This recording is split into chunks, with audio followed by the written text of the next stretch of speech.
how to create a download button in Google Sites.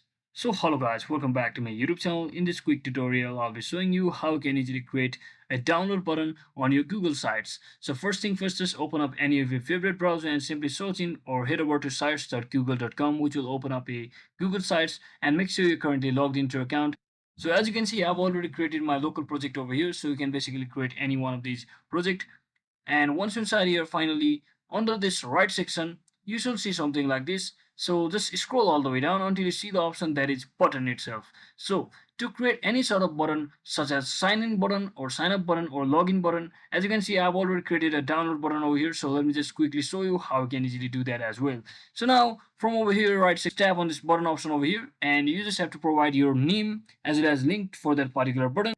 So let's say I will simply create a login button from over here. So you just have to provide your name as well as link for that particular button. So I'll simply provide a link for google.com so that I can easily log in with my login button from over there, so that it will redirect me to the login button. So I'll simply click on insert, and just like that, as you can see, my login button has been successfully created. Now if you want to delete it, you can just tap on that and simply select this remove button over here. You can even position it accordingly wherever you want on your Google site page. So that's it for today guys. Thanks for watching. Don't forget to like and subscribe. See you on the next one.